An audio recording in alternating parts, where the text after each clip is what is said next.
welcome to Guitar One.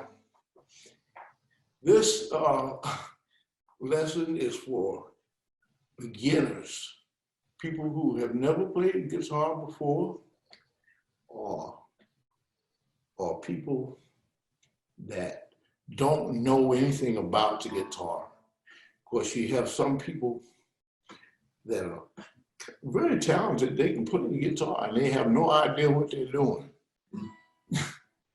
but they can play it.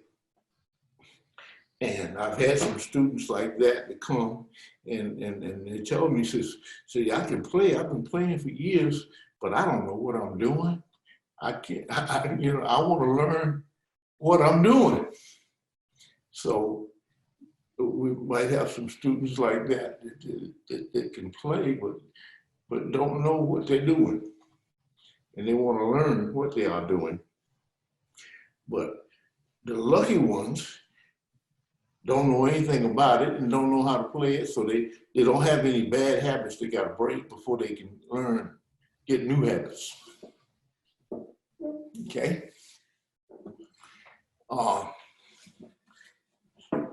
My name is Bob Ayers, and I've been playing music most of my life.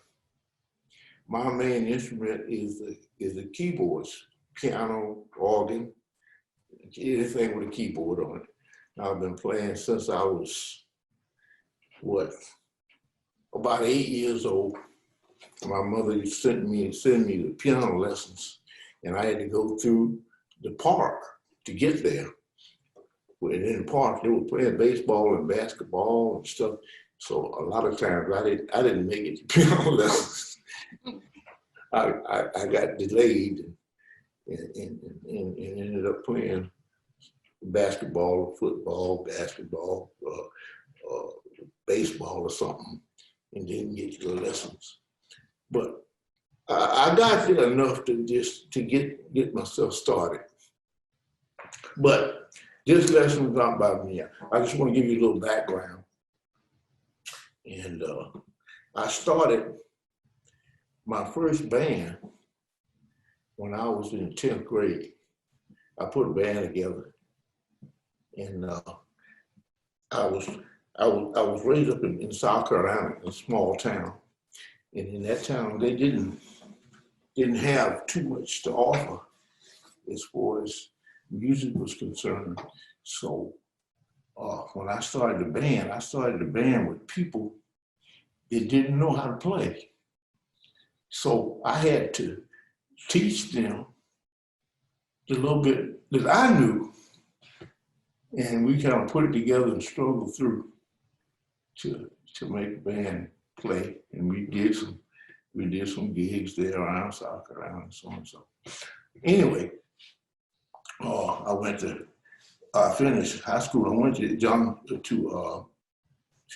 South Carolina State College, and you would think I majored in music, but I didn't. I majored in physical education because I guess the basketball and the football and baseball was more attractive to me at the time. But anyway, I ended up, graduating with a physical education major degree, and I specialized in swimming. So I'm a certified swim instructor with the American National Red Cross. And I did that a good part of my life. I moved to New York, and I got a job teaching swimming. And that's what I did for about 10, 15 years until I went into casework and social work. Then I was a union representative. And I did all this while I had bands going, and we were playing in nightclubs all around New York, and matter of fact, all over the country. I played with a lot of well-known people. On my early bands, I was a house band at a club on 7th Avenue in New York called Count Basie's. Most of you know who Count Basie is. And Too young. beg your pardon? I'm too young for that. Too young for that, yeah, okay. And I was the organ player in that group, and the guitar player in that group was George Benson. So George and I played together for a while, yeah, did some things. And well, that's basically, that's enough about me.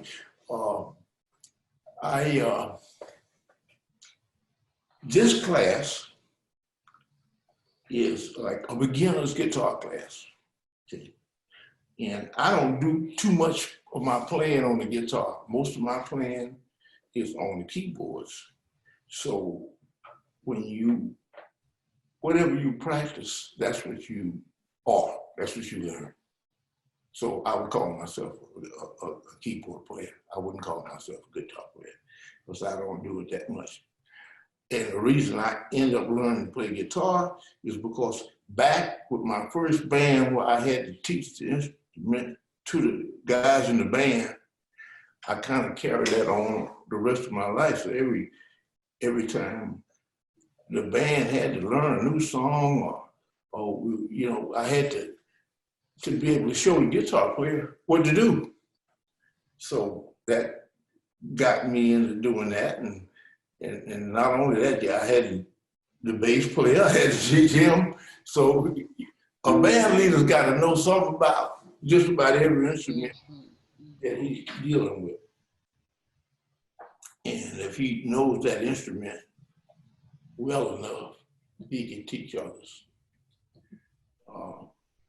Not through demonstration, but through the analytical process. Now, this is a guitar. You're gonna need one to take this course because you can have all the intellectual knowledge about it, but if you don't play it, you won't be able to do it. And the satisfaction is playing the instrument. Okay. So some of you I know have instruments and some of you don't. But from my experience here in Atlanta, if you don't have an instrument, the best place to get an instrument is from the pawn shop. Don't go to Walmart and buy a new guitar because you're gonna get the cheapest version of a guitar that exists on the planet.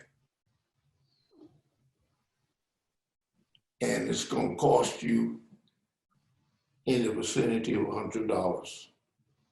You can go to the pawn shop because the pawn shop is full of them. And the reason is you have a lot of unsuccessful musicians that have had to pawn their instrument to eat, to pay the rent, that kind of stuff. So there are a lot of quality guitars in the pawn shops, and you can get them for around $100.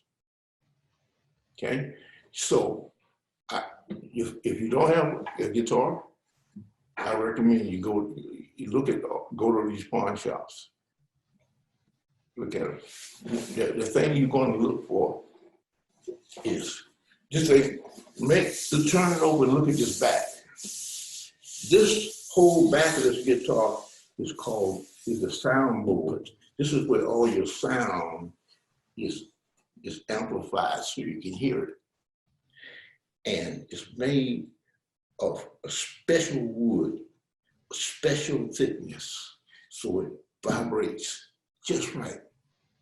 If there's a crack any place in this, that guitar should go in the garbage because it ain't gonna never be able to give any kind of decent sound. So you want to look at this back and make sure that there's no cracks in it. You want to look at this to make sure that it is connected well, there's no breaks here in the groove. Because when you tighten the strings, those strings pull that neck this way. And if there's a small crack, when you tighten the string, that small crack gonna become a big crack.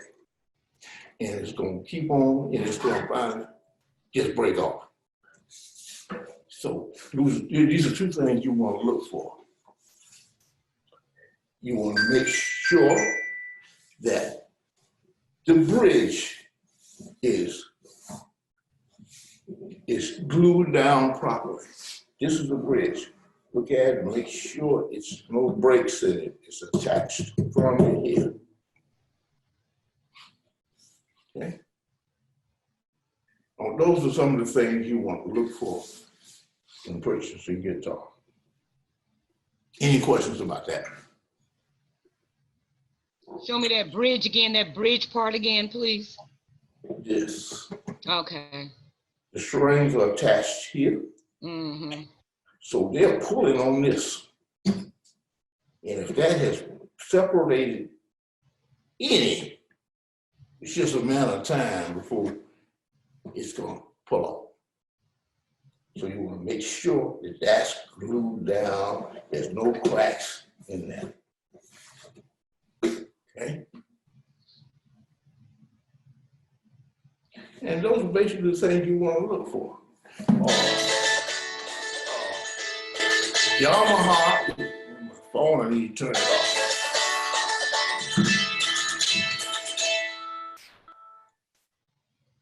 Okay. Oh, that's off. Now, if there's no questions on that, we'll jump right into the guitar. Now, the parts of the guitar. These, of course, are the strings. I'll come back to naming them. They are on a pin. And if you loosen the string, that pin will lift right out. And there's a loop on the string, and that pin goes in the loop, goes in, and it tightens down. Okay. These are your tuners. With these, you tune each string, starting with your E string, A string, D string, G string, B string, and your high E string. This is the low E and high E. They're right together, low E and high E. That's the note, the pitch that they are to be tuned to. And in this class, you're going to need, see, with a guitar, you need to tune it every time you play it. Because it's affected by the humidity, it's affected by the temperature, it's affected by a lot of things. So a guitar does not remain in tune. I bought this guitar in the pawn shop, and it's been good. It holds a tune for weeks. But ours just slight a tune. But in the class, you're going to need a guitar. The second thing you're going to need is a tuning device, something to tune the guitar with. And the best tuning device that I have found is free. And it's right on your cell phone.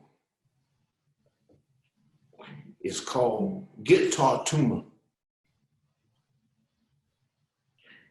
And all you have to do to get the tuner is bring your phone up. I already have it on my phone. We'll go to, the Safari or wherever you want to go get it. And Guitar tuner. this is it right here. See it? Guitar Tuner. This one right here. If you hit it, that'll come up. And once that comes up, it's automatic tuning. You'll go to your E string and play it.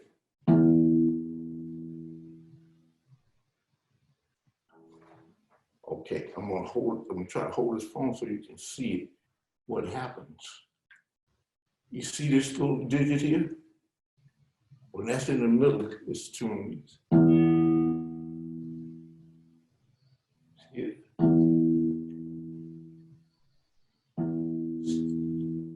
Say that's tuned. And you go to the next string, the A string. A string is tuned. D. It's tuned. G. It's tuned. B. It's tuned. And your high E. It's tuned. So you'll need to download Guitar Tuner.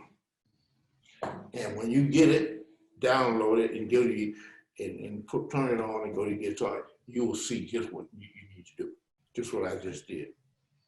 And that's tuned. The other thing you will need is a pad.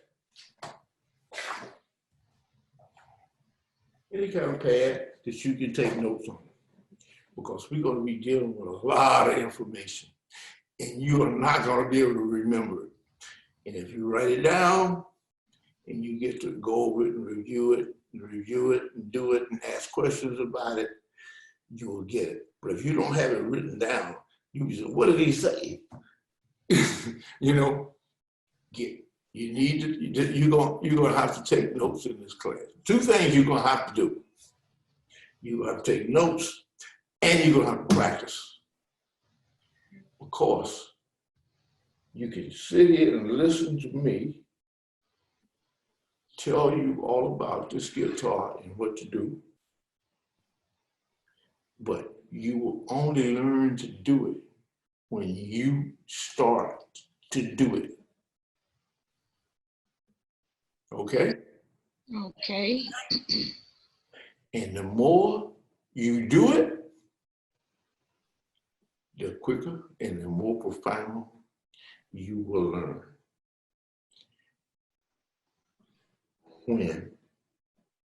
If I give you a lesson 1 week and you have a whole week now to go home and practice it over and over and over and over. And so the next week, hopefully you'll be able to do it.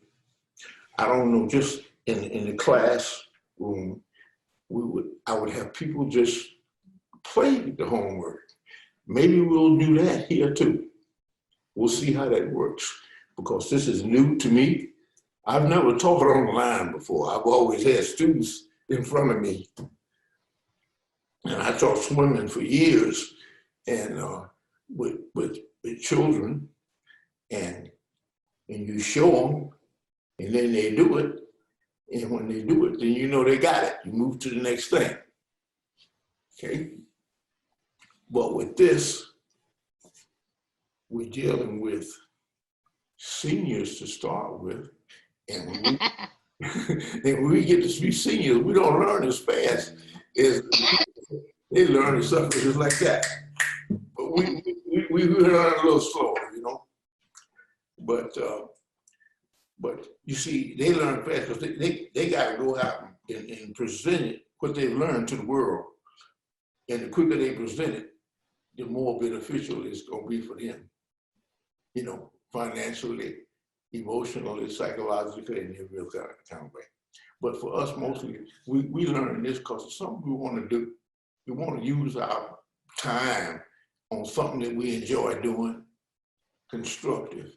You look behind me, you see these drums, and there's a recording studio back there, and bass equipment, and guitar equipment, and the guys come over. We just have a ball here playing, and then we go out play in restaurants, different places, and people enjoy it. So we get a big thrill out of that. So we get a chance to hone our craft and then demonstrate it to the public, and then the public evaluates it. they'll say, yeah, that's all right. Or, and you guys need to go back and practice some more.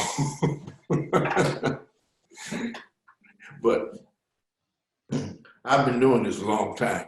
So, you know, I can recognize when it's ready and when it's not. Okay. Any questions about anything we covered so far?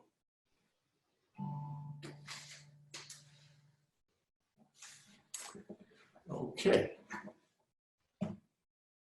Now, we'll go to the next part. This is a fingerboard. From here to here.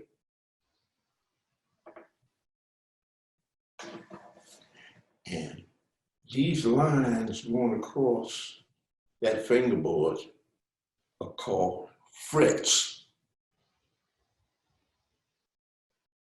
These frets allow us to manipulate these strings. It allows us to be able to control the strings, allows us to make those strings play different notes. For example, if I play it with nothing, it's an E. If I play it just before the first fret, becomes an F. You hear that go up? Then an F sharp.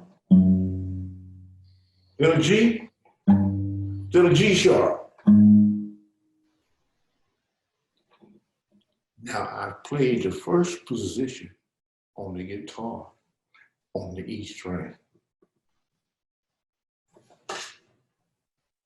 Did you guys write that down? Maybe you don't have to write it down today because we're going to repeat it. But if you really want to learn this thing, you have that written down. The first position is the first 4 frets. And if you notice, I use the number 1 finger for the number 1 fret, the second finger for the number 2 fret, third finger for the number 3 fret, and the little finger for the number 4 fret.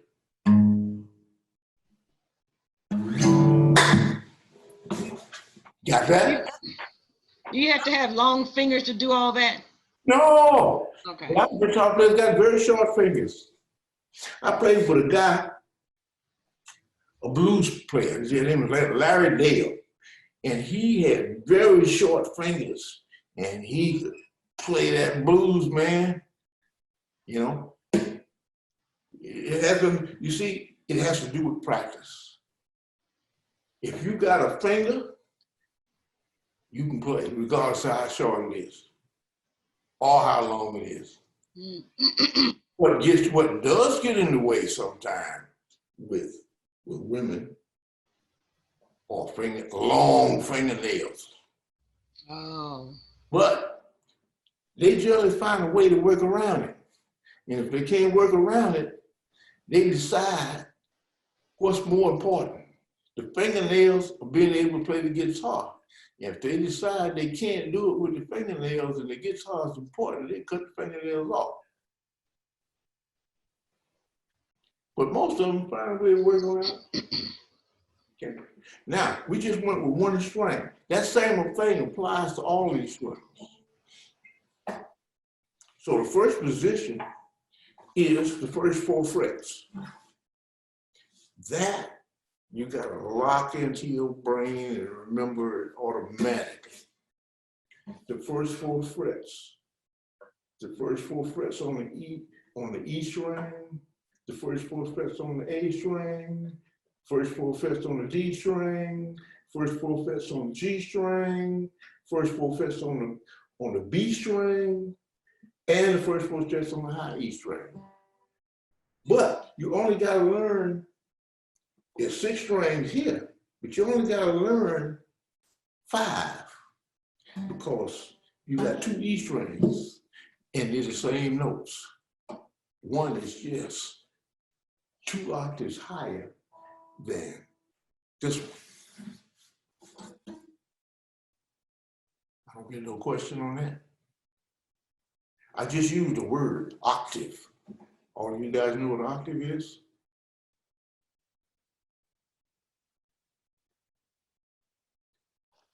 You guys are quiet. Come on. Does everybody know what an octave is? Trying to find out. You look, if you don't, see, look at this. If I say something and you don't understand it, and you don't ask a question, it's going to be hard for you to learn. Because I'm going to keep going. Since you didn't ask a question, I assume that you know it. So I'm going to be assuming you know something that you don't know. And then that's going to cause a problem. Well, I was on mute, so I have a question. When you say fret, are you saying F-R-E-T? That's my first question. Yeah, fret. These are frets. I do know what they are, but is it F-R-E-T? Is that what you're saying? Yeah. That's how you spell it? Fret. Okay. And an octave is a note that is high or low as the sound of the note. I don't know if I'm explaining that correctly. An octave is a note with a name, Mm-hmm. and the octave is not the note. The octave is the space. Okay, the space. In between that first note and the next note of the same name. From this E to this E is an octave. Da da da da da da. That's one octave. Da da da da da da da da. Da da da da da da da da. With us going backwards or forward. That's an octave. Right. Okay? So, what we have learned so far is we have learned about the body of the guitar, the bridge, the strings, the amplification, the fingerboard, the frets, and the tuners. Now, when you tighten these strings by turning this tuner, the pitch of that string goes up. When you loosen the tuner, the pitch of that string goes down. And on this guitar tuner, when you hit it, it'll say too low. You know, you gotta tighten it. Or it'll say too high, you gotta loosen it.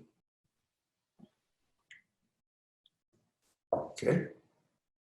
Now, if you get too high, you could break the string. And if you break the string, you'll get another one. You have to, so when you buy a guitar, you should buy an extra set of strings. So if you are in a class or you practicing and you break a string, you can just go to your case, pull it out, and put another string in. Now the string that's most likely to break is this high E string. Why? Because it's small. The next likely to break is the B string, because it's the next small string. To break a G string, you gotta be way out of line. You gotta be to tighten this thing to death. Okay? And if you do break a string, it is a pop. That's it. All you gotta do now is pull the pin out, put another string on, pop it in, and tune that string. But tune that string before you tune any of the others, because You see, all of these strings is pulling on this neck. And when one breaks, that means they're not pulling as hard. So all the strings are gonna go out too. So don't try to tune other strings. Put that new string on and tune it first. And when you do that, the other strings will be in tune or close to in tune. Because now you had the same tension back on the neck as you had on it before the string broke. Any questions on that? No, I don't have any. Okay. Not yet. So I have one. What are all the, so it goes from E to E, but what are the letters in between? Because on the piano it's C, D, E, F, G. And so clearly you're missing some. what is your question? So what are all the strings called? What are what? The strings. So the top one is E and the bottom one's E. What's the Strings. Yeah. All right, these strings are metal. Some guitars have plastic strings. Now, the plastic strings are what I call training wheels. Training wheels because well, let me cover something else before I get to that. And I wanted to know what the note name was then. The note? The name of the note. So you said the top string is an E string. Yes, that's a low E string.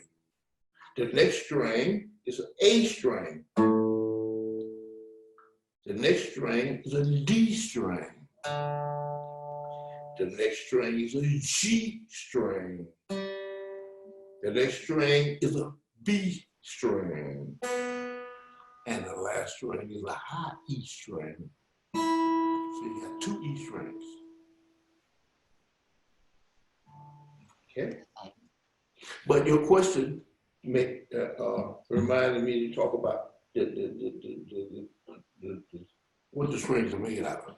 They're metal. But like I said, you can get them plastic. And I call the plastic string training wheels. The reason I call them training wheels because they're easier on your fingers. You see, because when you learn to play guitar, when you press here, you gotta press hard. If you don't press hard, this is what you'll get. See, that tells you I'm not pressing hard enough. When I press down, I get that. Not hard enough, I get that. I can't just touch them, I can press them. So when I start pressing these strings, my fingers are not used to pressing these strings. Your fingers are not gonna be used to pressing them strings. So that's gonna hurt a little bit. And you're gonna get some soreness from that. But what you gotta do is keep on playing. And if you keep on playing, the soreness will go away. And once it's gone, it never comes back. But if you let it, when you start to come back later, you're gonna have to go through that pain again. But if you go right on through it, your fingers will toughen up and won't hurt no more. The plastic strings, the only benefit to the plastic string is they hurt less than the metal strings. But they don't give you the sound that the metal strings gonna give you.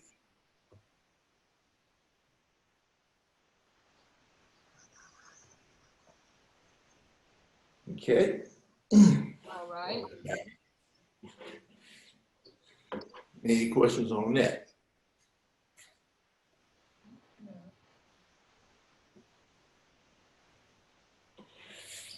I don't have any at this time. Okay. The quality of your notes that you take down in your pad is going to guide you through this initial process. Because all the things that I'm saying to you has to be remembered. Then you have to do them. And when you remember them and do them, the more you do them, the more efficient and the more efficient you become. So playing any instrument is the result of your practice. How much you practice, how thorough you practice, how well you practice. Now, the best way to practice is to have a specific time each day that you practice. And playing an instrument, you need to practice every day. Okay? You don't have to do a marathon, but you should practice every day. If you practice 30 minutes every day, you will progress. If you miss a day, when you come back that next day, you will not start at the same point that you left off. You will have to repeat the last day that you did practice. So it's not like you can practice today, don't practice tomorrow, practice the next day, don't practice the next day. You just stand in the same spot you're in. To move forward, you must practice if it ain't for 15 minutes. But if you put some practice in every day, because this is something that's completely new to you.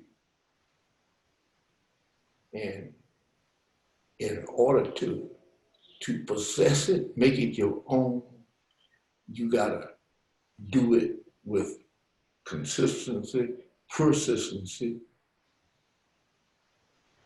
daily practice. I have a question. Go ahead. In buying a guitar, you know, there are all kinds. Yours is kind of fat. Some of them are kind of skinny. Does that make a difference, whether they flat, fat, or some of them are cute, some of them are cute, you know, some of them are ugly. Does it make a difference? You know, you understand what I'm asking you? Yeah, yeah. The thick ones are what's called an acoustic guitar. It's got this hole in it, it's got all that space in there for the sound to vibrate around and start the vibration going in here, and it's amplified by this back. The thin guitars are generally electric guitars, and they have pickup, an electronic pickup here, just picking up the sound, and you're gonna need an amplifier to plug it into to play. Then you got this, like these rock and roll guitar players playing loud, playing, just gonna destroy your hearing like it has affected mine. And now I got a hearing aid, of course, on the bandstand playing with these guys playing with the guitars wide open, and your ears can't take that. No, not mine. It's gonna fit your hearing sooner or later. And see, I was younger, didn't know no better, didn't know it was gonna hurt my ears. So then you play as loud as you wanna play, go ahead. You know, you're doing it. Okay, my other question is, even though I'm in a beginner's class, it's my first time, and I get a guitar, is it beneficial for me to just pluck on it just to start getting my fingers used to it? That's the reason I talked about the first position. Because before we ended this class, well, since I was going to do it before we ended, we might as well do it now since it came up.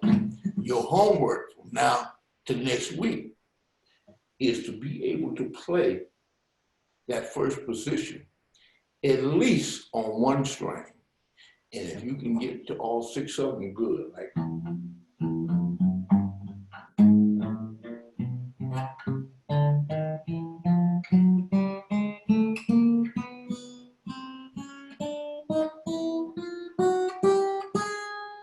that's your homework.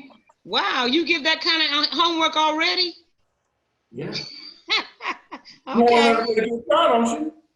Yeah. You want to play guitar, you don't want to just, tell people, I'm taking a guitar class. I don't know, I ain't made up my mind yet, but I got you. I see what you're saying. I was just wondering. See, now I'm going to go at your pace. I'm going to go at the pace of the slowest student in this class and the fastest student in this class. I'm going to be right between them, between the slowest one and the fastest. Oh, okay. I'm going to stay at your level.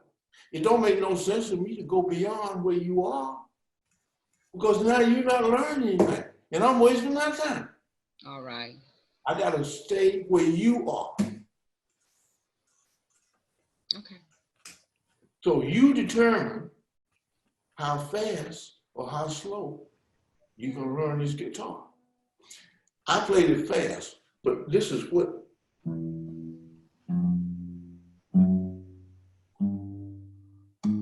If you can do that next week, you're in great shape.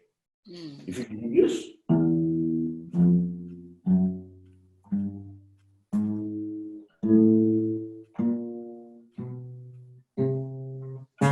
you're in better shape. If you can go to the 3rd string, 4th string, 5th string, and 6th string, you're in the best shape. Now, once you can do that, you hear how crystal clear each note sounds. Okay? When you start your notes that sound like this, they ain't gonna sound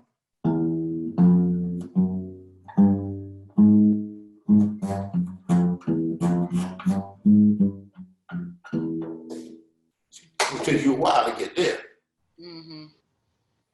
See, but you want to, if you do it every day, you get there. And once you get there, see, that's the first position. Now, once you get the first position down, that's called a chromatic scale. Write this down. Chromatic scale. Every note, chromatic scale. This is a chromatic scale. Once you can do a chromatic scale through 6 strings, then we'll go to major scales. Now, major scales sound like this.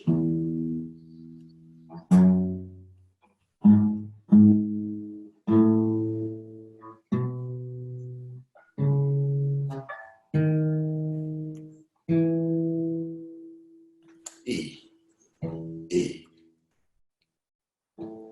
See? But don't worry about the chromatic scale right now. Just get a chromatic scale down. Because if you can do every one and get that down good, then you can go start about skipping frets and moving around. But right now, don't worry about that. Just be able to play them notes. Chromatic, first position, first 4 frets.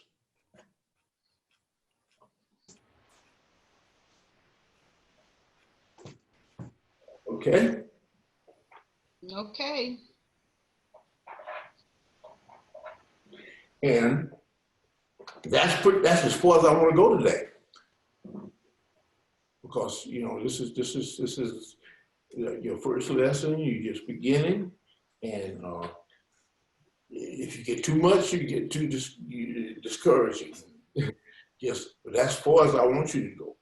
I want you to just be able to play that chromatic scale. But you have a gauge there. you can play it on one string. And once you get that down fine, go to the next string and the next string. But bear in mind that as you progress from your E string to your A string, the A string is going to be a little harder than the E string. Why? Because the size of it is smaller. It's going to cut into your finger a little more. And the D string is a little smaller than the A string. So it's going to cut in there a little more. Okay? And the G string is small. So they get smaller as you go. And then when you get to this E string, and you got that down, you're in great shape. You ready to go. Bob, we have 2 more minutes. Do you mind showing us real slow one more time, and then we go to the next class? Do what? We've got 2 more minutes of this class left. Would you mind showing us the scale, playing it again real slow for us? Okay, chromatic scale. I'll call the notes out if I'm doing it. E, F, F sharp, G, G sharp. Then you go to the A string, A sharp, B, C, C sharp, D, D sharp, E. If you get there, you're great. You're going to octave already. That's your first challenge, to get an octave from one E to the first E.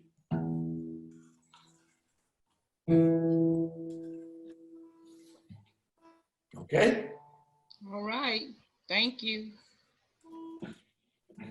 Have a good day and find you a good guitar and start your practicing. Because you're starting a journey to becoming a musician.